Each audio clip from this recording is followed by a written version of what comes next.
Dear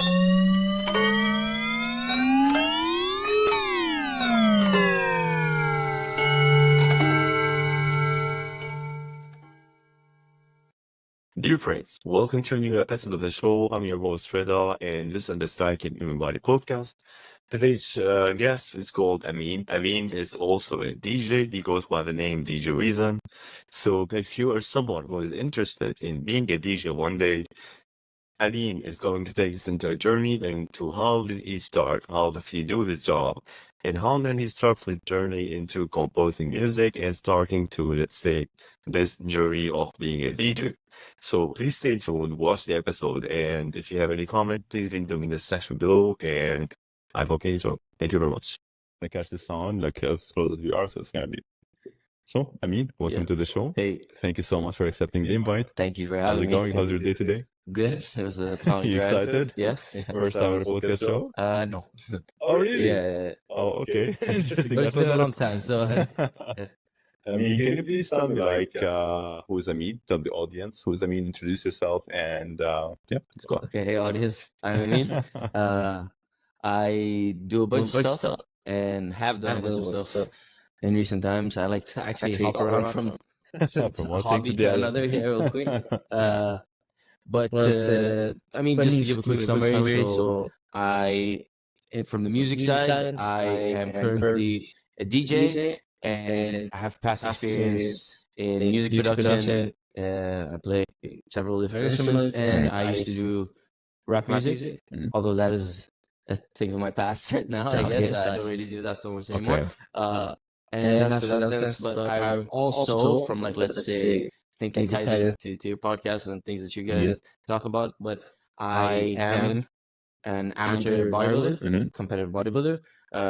Actually did a show, 2 shows, like just Recently? Yeah, recently, like in August. Yeah, I did 2 in August. Where was it? Over here in Dubai? In Dubai, I did a show. It was the WNBF show, a national show, Oh, yeah. and I did 3 weeks before that. I did the debunk classic show in World Trade Center. So How does it go? How does the bodybuilding competition shows usually go? Like, how do you prepare for it? What's your lifestyle, let's say, getting up to the show? Like, what do you do, basically? Well, to be honest with you, it's all consuming, and your whole everything that you do just becomes centered around this one little, like, these 2 minutes that you're gonna spend on stage. So, I mean, you build it up very much in like by doing everything. You try to tick all the boxes you want to. You never want to miss a step, or like any cardio you have to do. You never want to miss a meal. You want to be on the dog with your calories. If you go two calories more, 2 calories less, you start stressing about it. Yeah. It's a very it's a difficult thing that I don't think everybody can do. But I think doing it, regardless of whether you choose to continue bodybuilding in the future or whatever, let's say you want to do it just once, I think it's a real life-changing experience, because you are, when you do it, you display sort of this level of dedication that not many people can achieve. So going into your future, like whatever things you decide to do, you are going to feel like, I wouldn't say like this, but you feel like you are more dedicated than everyone else. I see. You feel like you're a step ahead of everyone else, because I did this, and even if they did it too, you're like, I did this and I probably did it better than you, so I can handle this more. It's like a thing, a mental thing. Yeah, a mental thing, and it carries over a lot in other aspects of my life, because now whenever I go to do anything new, I have this sense of confidence that I can learn it, get better at it, and exert as much effort as I can, because I've seen myself when I put in 100% into something, and what comes out of it. I see. So, like, in your mind, like, for example, if I put the work for it, like, I'm going to be able to reach it, like, no matter what it is, basically. Yes. Perfect. You mentioned something that you're someone who jumps, let's say, from one thing to the other. Yeah. Why do you think is that? Like, why do you think that you don't catch on to something? Okay, I oh no, I think I caught this in myself like recently, because it's like there's a lot of things that I want to try out in life, and this ties back into bodybuilding, because when I was doing bodybuilding, I couldn't do anything else. I couldn't stay up late. I couldn't. If I wanted to go like ride my bike or something, I couldn't do that, because I would risk injury. I see. So basically, I was like cutting off a bunch of things. So as soon as I got off of that, I was like, I'm so sick of doing the same thing over and over again. Please let me change out of it and do everything else. But it's not like prior to bodybuilding, I wasn't doing stuff like that. I mean, I already wanted, like in music, I was learning one instrument, getting decent at it, and then moving on to the next and learning that. It's just, I think, because I'm self-taught and a bunch of the things that I learned, it's kind of a nice feeling to me whenever I go pick something up. I know that I can, I'm confident that I can learn it to an extent and impress myself, you know, and that's kind of why I like it. So this is why right now I hop from one thing to the other. I guess, and I like to say this is like I try to be jack of all trades, master of none. Yeah, I see. Yeah, I love it. I mean, music. So why did you decide to start a journey in music? Like, what have you seen in music that's going to fulfill in Amin? Okay. So I mean, I would say that everybody likes music, all listen to music. But I do feel like music will play the fundamental part in my day-to-day life. I mean, I was very into listening to music and listening to music and making music are two different things. And I was listening to music a lot. And, like, I'll be honest with you, it all started like with rap more than anything else. I was doing a bunch. I was just listening to a bunch of rappers and stuff, and like I got very interested in it, and I would like sing their songs and stuff, and learn them word for word, and like record myself doing covers on my voice memos. And then I was like, you know what, let me try mess around, write a song, whatever. And I started doing that, and I started to enjoy it. Some people told me it was good, some people told me it was bad, but like at the end of the day, to be honest with you, all it takes is one person telling you it's good. It's good. And it pushes you to, oh, I really made something that somebody else liked. Then you moved on. I continued doing that for a while. And as I was getting into the whole rap thing, I met like a lot of musicians and who showed me different things in music, like whether it's instruments, whether it's DJing, whether it's production. And I picked all of that up just because I got into the whole rap thing. And even though right now I don't do the rap stuff anymore, I still am thankful for it's sort of like introducing me to the subgenres and stuff. Yeah, music, let's say. Yeah. Music production. Can you please describe me what happens in the world of music production? Like, what do you do? And because for me, for example, I have no idea about it. Nothing. None. Zero. Okay. So how do you describe music production for me, and how do you start? Okay. So for music production, it can be anything. To be honest with you, there's usually the definition of think outside the box. Like you just have, it's like you open up your DAW or your digital audio workstation where you work basically. Like let's say if you're editing videos, you have a thing for making songs. You pull it up, so it's just an empty sheet, and you can throw in whatever you like, however you like. You mix it all together, and it can sound like something that no one has ever heard before, or something that everyone has heard before. And somebody somewhere is gonna like it. You know what I mean? And even if there isn't, you just scrap it and you make another one. But I guess it's just starts with an idea. You have your idea, you put that in, and then you start to feed into that idea with other sounds, instruments, whatever, vocals, whatever. You piece everything together, and then eventually you get this whole hopefully finished product. Like, don't you think that you need like an inspiration for that? Like, how do you get an inspiration to, let's say, make a song? Because I honestly always wonder, how do artists, musicians, painters, and such come up with ideas? So how do you come up with ideas? I think it really depends. I don't have like a one size fits all answer, but it depends on the specific topic that we're discussing. Because I feel like there's a lot of people in the world who are just gifted and talented. They can just drop in and just do whatever they want. And I feel like there's other people who you get familiar with something, you learn it, and then you start to have an ear or an eye for it, and you can kind of get better at it. I feel like I'm more in that sense. Like I wouldn't say like I just woke up one day and like all of a sudden I can I just wrote like Beethoven or something. No, I was listening to a lot of music, so I started to get familiar with it. So taking inspiration from a bunch of like artists and producers and stuff, take that all together, and I would combine that with whatever well of ideas I had in my head, and I would just throw that in and experiment. I mean, at the end of the day, it's really just an experiment.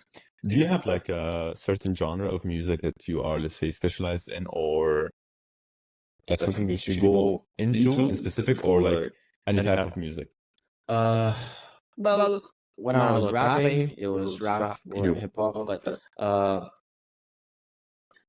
the one of the reasons why I kind of left the whole rap thing is I found it difficult for me to, how do you say, specialize or find a specific sound that fits me as a person. And it's like you go into uni, you know, and you don't know what major to pick. That's sort of how it is, and you're just hopping around from one class to the next, trying to figure out what you want to do. I couldn't figure it out. I tried different styles and stuff. Nothing really stuck. You didn't have the calling, let's say, in a sense. Yeah. Like I did it for a good few years, and I mean, I just dropped it when I realized it wasn't really for me anymore. Beautiful, like, because a lot of people usually, like, for example, they always have this one thing on their mind which they want to try, and if they didn't try, they're gonna always have it haunting them. But until they try it, then they can see, for example, oh, this is not for me. Yeah. Like then they can, let's say, ignore it and take it out of the checklist box of them. In sense. Yeah, it's exactly how I think. It's like you know, it's like people say, you never know until you try. Yes. Yeah. So I like to always go for like try out these things. That's why I want to try to learn these things. You know, I don't want to go the rest of my life knowing like, oh, what if I tried that out? Would I have been good at it? Would I have liked it? You know what I mean? So I guess there's so much stuff to do in the world. So why limit yourself to one specific thing? You can always learn. Like, why stop yourself? You know, self-taught. Like, why didn't you, for example, decide to learn from someone or take a course in that aspect of music or music production and DJing, rather you chose to self-taught yourself? Like, why this, not that? Okay, I like we can say. All right, so I started learning like, instruments, like try to play guitar, like such. Yeah, please. I wanted to ask you which instruments actually. Well, first it was guitar, and other stuff followed. But guitar started with like at an music institute, you know, and I did like the basics. And to be completely honest with you, I didn't really learn much when I was doing it at the music institute because I think I didn't really have a kick for it yet. Later on, though, after I started rapping and stuff, I got back into guitar, and I started to like. Look, I feel like just very simply, when you want to learn something, you're going to find a way to do it, right? So, I mean, I didn't want to go and pay some guy to teach me because I've been through that, and I was like, you know what? Now, like, we're blessed. Like maybe he wouldn't teach you what you were looking for per se. Yeah. And also like, we're blessed to be in a world right now where you can literally just look up on your phone how to do absolutely anything, you know? And what's the point of me going and paying some guy when I can just sit on YouTube and look up, I'll play the song and like figure it out. And maybe you can, let's say, tailor the search or tailor what you're looking for in a way where it reflects for you and your goals. Like the genre, the type of music which you want to play, like the type of DJing which you want to do, and that's gonna be, let's say, a specified search for that fits. I mean, in a sense. Yeah, and one other thing is like I feel like also in this day and age right now we also have less of an attention span. Right? Yeah. So we're like a golden fish. Yeah, so like a goldfish, like. If I don't get exactly what I want right away, I'm not going to stick with it. So when I would go to the music institute, the guy would teach me like music theory and the basics and all of this stuff. When in reality, you're like, oh, boring. I just want to learn how to play this song that I like, right? So you go on YouTube and you just search how to play this song that I like, and then you'll learn how to play that song. You feel good, and then as time goes. Then I'm like, okay, maybe I should learn the fundamentals. So I went back and picked up the theory and understood it. And maybe they were up to something. Yeah, maybe this guy. Maybe he knows what he's talking about. Yeah, exactly. Maybe he's giving a course for a reason. Yeah, I don't know. Maybe he's certified for something. Yeah. I mean, how do you prepare for a DJ set? Like, what's your checklist? Like, how do you prepare for it? And what do you do before a set, basically? Or performance? So it depends on... like a few factors. One is the person that's hiring you asking for a specific playlist. I see. Like if you get hired for like a wedding or prom, ideally they're gonna want to give you something because it's a special event for them and everything that they want to have everything mapped out to the T, like think of a wedding, even the napkin design is like so they wouldn't care probably what songs they want, and they'd hand you a playlist and you just play that and you follow, If they don't and you just get hired to play at a certain place, let's say a lounge or a cafe, they're gonna tell you usually what kind of vibe they're looking for, and based on that vibe, you're supposed to. It's pretty fun actually. You just listen to music. You find what you think embodies that place. You put it all into a playlist, and then you go home, you load it into your software, and you start practicing putting this stuff together. And yeah, once you figure out to piece things together, because at the end of the day, I think what simplifies being a DJ is you're just trying to seamlessly put music together and keeping one like a stable level of volume and level of vibe at a place, unless otherwise needed. Like if one song is loud and the other one comes in, it needs to be just as loud, or else people are gonna be like, what just happened? Why did it go down? You have to keep people up. Yeah. Yeah. Like, shall I stay down? Is it slow? Is it up now? What shall I do? Exactly. How shall I react? Yeah. I see. Like, what do you think makes a DJ stand out, like, from others? Like, how? Like, for example, who's your favorite DJ? In this sense, it's a good question. Yeah. I actually don't know who's my favorite DJ. Because like, I'm thinking, like, for example, if Amin wants to go through this aspect in life, or wants to do this in life, maybe you have a role model, maybe you have someone, let's say, for example, which you look up to, and who inspired you, for example. And this is why you wanted to go. For example, in bodybuilding, a lot of people are inspired by Arnold. So they follow him as an idol. So usually they follow his diet plan, his training regimen, and so on and such, and his advice and so on. So who inspired you, for example? It's actually a good question. Like for as a DJ, I don't really have one specific. Okay, interesting. I fell into. I started DJing. Yeah. Because this guy I worked with, this producer I worked with at one point, he was DJing on the side as well, and I was at his place one time, and I used his controller, like his DJ controller, and I was like, how do I mess around with this? And he just showed me like just how to press play and stuff. So I was just messing around. I was like, this is really nice. So I was like, okay, I want to get into that. So I got into it. Just as a whole thing that I would do at my house, at my birthdays, I would play my own music. If I had my friends over, I would play music and stuff. It was like I was having a practice venue, which was my house, right? But if I were to say like one specific person, I don't really have one specific person. There's a couple guys that I like.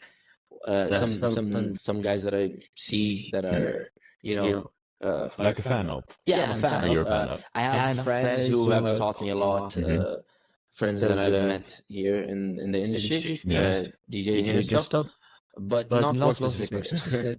Like, what do you think? How should something crossed my mind right now is, do you think DJing fulfills you as Amin? Like, do you think it completes you as? Does it make you feel satisfied on a personal level? Is it something that wakes you up in the morning? Is it something that you're passionate about? It's a powerful question. This just crossed my mind. I mean, fair. I don't think it fulfills my purpose. I definitely don't. I'll get back to this purpose question, but tell me. I don't think it does. I think it's something that I enjoy, and I mean, for being also honest, it's also something that generates a little side money for me. So, I mean, if it's something I'm enjoying and something that's giving me some money, it's always nice to make some money out of something that you enjoy doing. Sure. You know what I mean? So, I guess that's what it is. Like, it's something that I'm having fun with, and it's going into a little bit larger scale than I ever thought it would be. But is it something that I see myself doing for the rest of my life, especially like in a professional sense? I don't think so.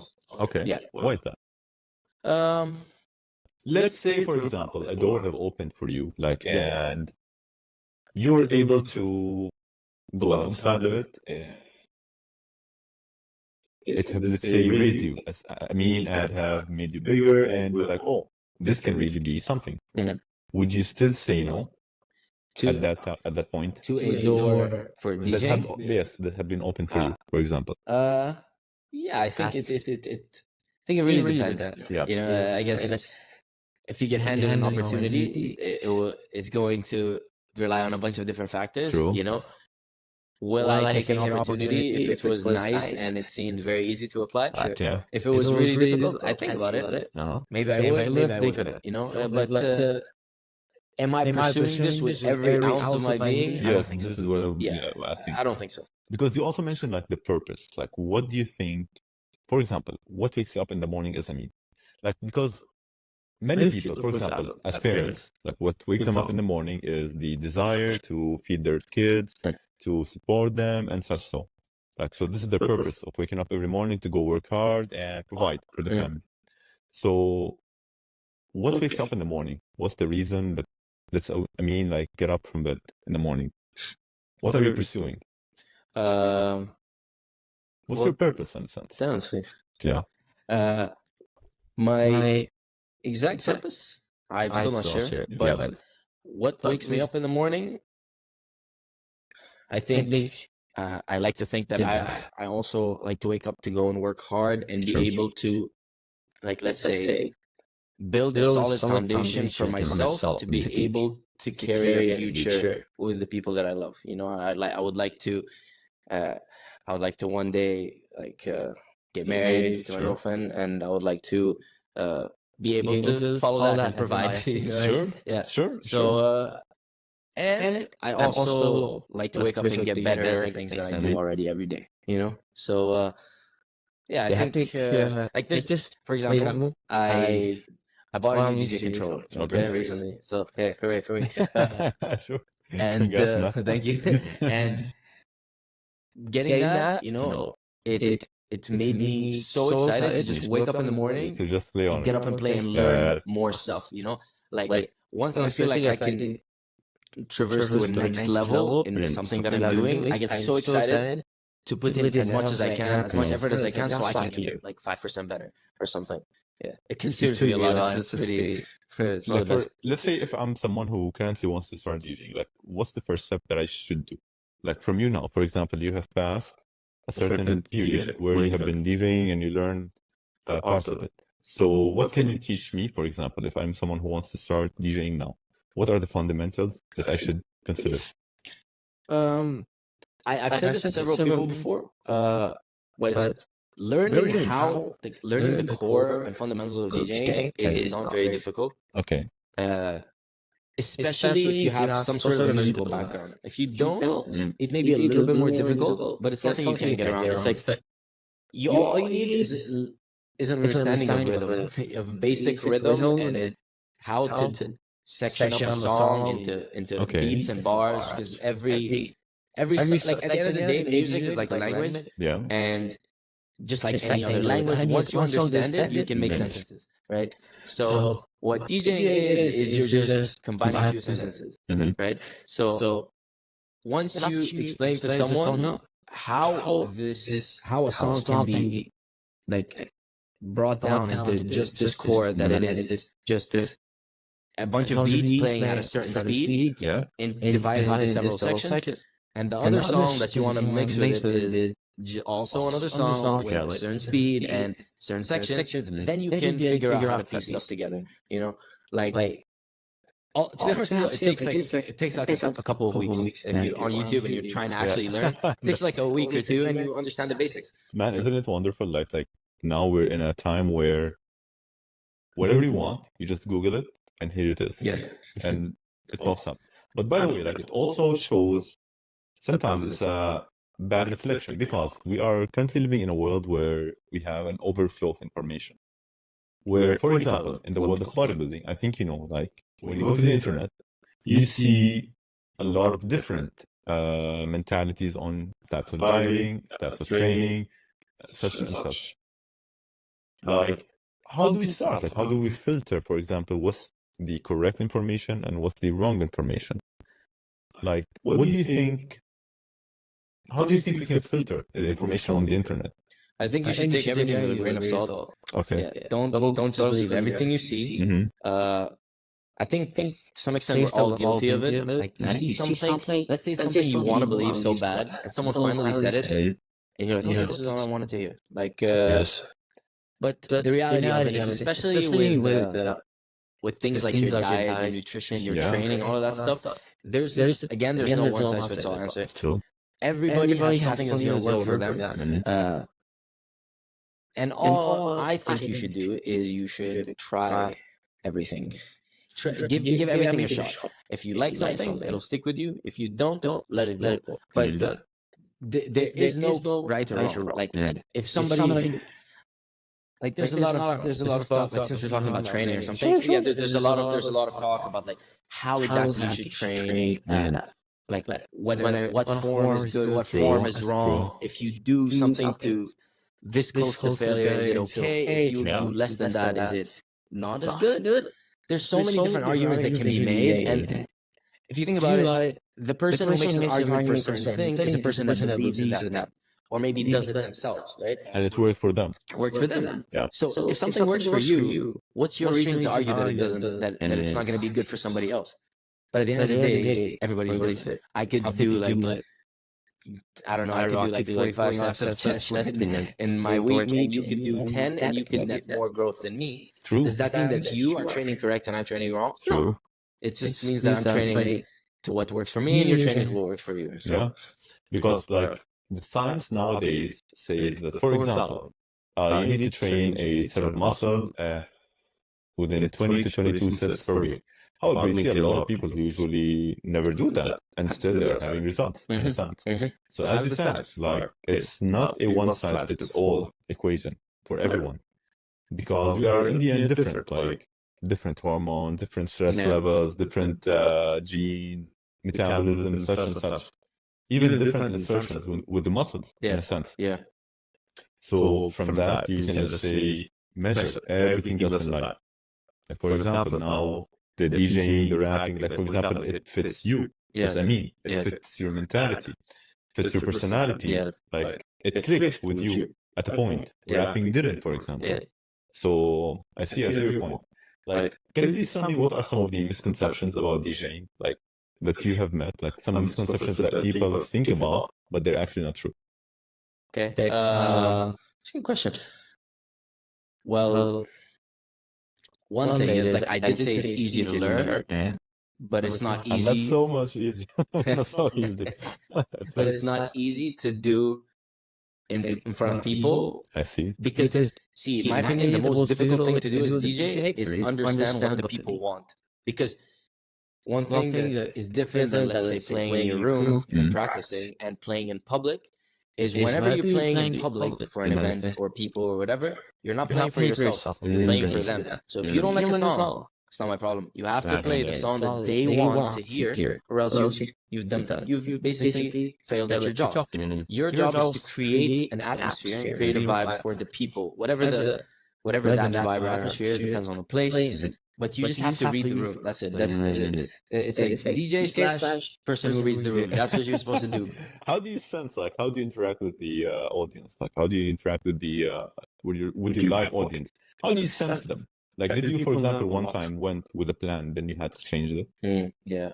A lot of people say that DJing, you're never supposed to go with a plan, with a full plan. You should have like a skeleton of like, let's say I want to start with this, that. In the middle, I want to throw something here, and then maybe this at that. But you should leave a lot of empty room that can be changed based off of what people, how people are reacting, right? So like, let's say I play a song. Immediately when I play a song, my first thing is to look around and see how people reacted to that song. Based off of that reaction, I know A, how long do I keep the song playing? B, do people like the song and I should play more songs like this? Or should I completely switch it up with something else? So I mean, the more you do it, the more you start to get an understanding of how to deal with people's reactions. But because it helps, by the way, because this skill is going to help like in everything in life. Because reading people, like no matter what you do in life, the fact that you can, let's say, sense them, like this, let's say, non-verbal communication skill is going to help a lot in every aspect in life, basically. What do you think is the role of family and friends in pursuing the goal? Oh, I think it's really important. Yeah. How so? I think loved ones in particular, people whose opinions you care about, it's really crucial for them to give you their support, because you don't want to feel like you're totally alone, right? And it doesn't matter if you have 1, 2, 5, 10, 100 people who you truly care about and support, but in my opinion, I think the less the better. I mean, that weeds out, Yes, the bad bad seeds. apples. Yeah, the bad apples. Right. Yeah. So, but I think it's very important because when you have the support of someone, it's like it or not, we as humans, we all need a little reassurance. We need a little like words of affirmation from somebody that isn't yourself. You can believe in yourself enough, but I'm pretty sure everybody would feel a little bit better if somebody that they cared about, let's say, told them that they like what they're doing or that they support it, or even if they do the opposite and they tell you, I don't like this, or if they're just being honest with you. I think honesty is something that's often overlooked a lot, and people think that being positive is correct, and if someone tells you something negative is bad, I don't think that's wholeheartedly true, because you could find yourself living in sort of a lie where you think that. Think about it. If you're doing something bad and you have a bunch of friends who are not honest to you, they're not going to tell you that you're doing something bad. They're going to be like, keep doing what you're doing. It's pretty cool. And you're just going to keep living in this lie. In this lie. Yeah. And is it? And becomes a question of is ignorance bliss, or should you know that you should improve? We're doing something wrong. Yes. Basically. Yeah. Exactly. I think you should. I think that once you have somebody who's honest to you about certain things that you're doing, gives you feedback, gives you constructive criticism, it helps you become better in the long run. You need somebody to help fine-tune these little aspects. Like fine-tune. Yeah. But isn't it like also sometimes people are wrong? Like maybe, like you see it, successful people and let's say people who had a goal, they also had some pushback from their friends, families, and such. But they kept on pushing, and because they had a vision, for example, and they reached it, and they figured out that, oh, I was wrong. Sorry, I was correct in the end.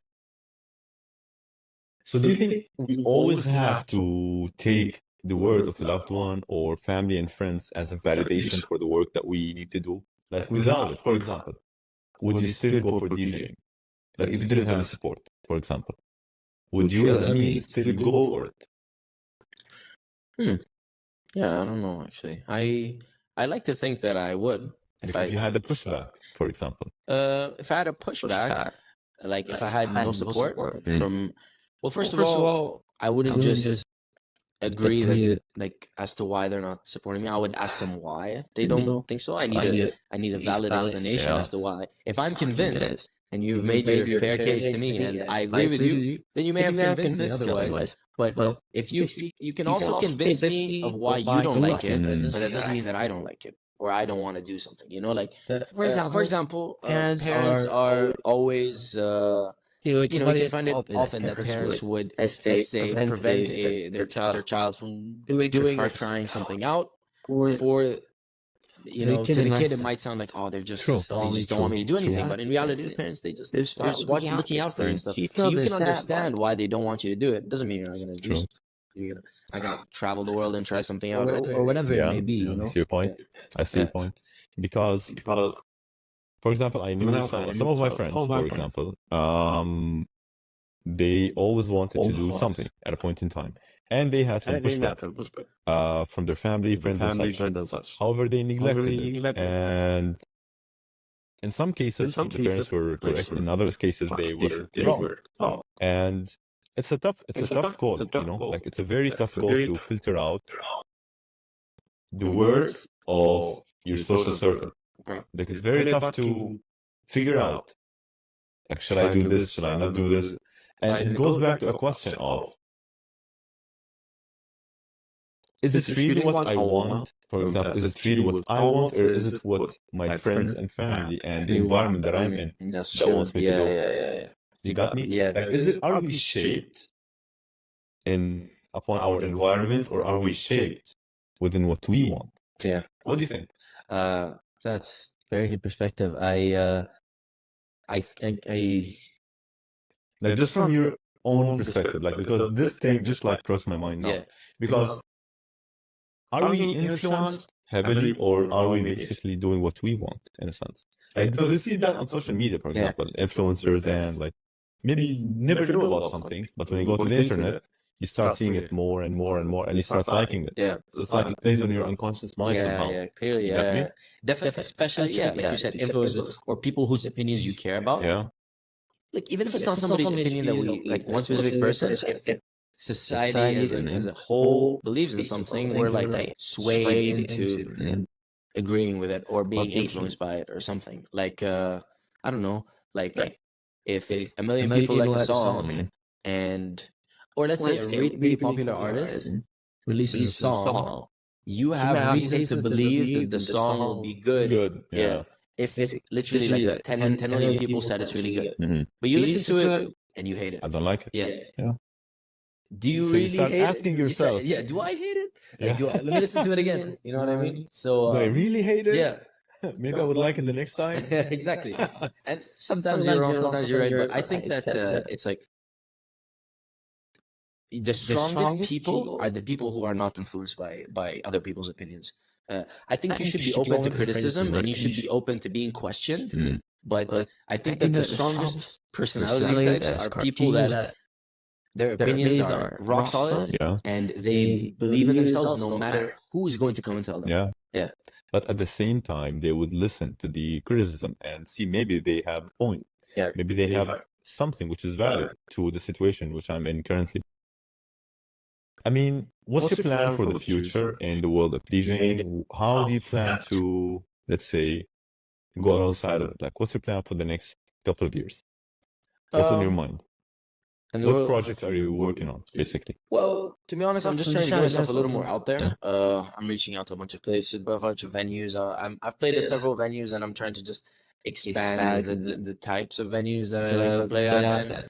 Because, like I said, at the end of the day, it's fun for me. I enjoy doing it, right? So, getting to play start like at nicer places and starting to get a little bit more recognition is always nice. And again, like I was saying before, it's also good side income for me. So I like to, work more for that, so it can benefit me in the future. You know what I mean? Beautiful. Yeah. I have like a usually question that I ask everyone on the podcast is, are you happy in life? Yeah, I think so. Do you think happiness is the same for everyone? No, I don't think so. And what's this like? What makes you happy as a mean? Like, for example, why do you think that you are grateful and thankful and happy? What's your subjectivity to happiness from your perspective? How do you define it? I think being happy is waking up in the morning and actually wanting to get up out of bed. And when you wake up in the morning and you actually want to get out of bed, there must be something that's making you tick, something that's making you go, right? Yes. And for me, that's my loved ones. That's having my girlfriend, that's having my family, that's having things that I want to do, goals that I want to accomplish, and support. To me, I think support is a really crucial thing. When I don't have support from people that I love, I feel questioned and I feel lost. Right? So I'm glad to have that, and I'm happy that I'm able to wake up every day and chase after new things and chase after goals. And let's say chase after memories I want to make in the future. I see. Yeah. So I see. Beautiful. I mean, any closing notes that you want to tell the audience about, anything that you want to share before we end up the episode from your side? Tell me, give me a closing note from your side. As your experience now, what have you learned in this journey of learning and being self-taught and in the music production, the world of music and DJing? What have you learned and what can you play on it? Guys, I think that everybody should get up and learn something new. Don't put yourself in a box. Don't be scared to learn something new, because I know that when you start, Not everything's going to be just dropped in front of you perfect and you're going to be the best in the world. But that feeling that you get, the accomplishment that you feel once you know that you at some point you didn't know anything about this, and right now you can do something.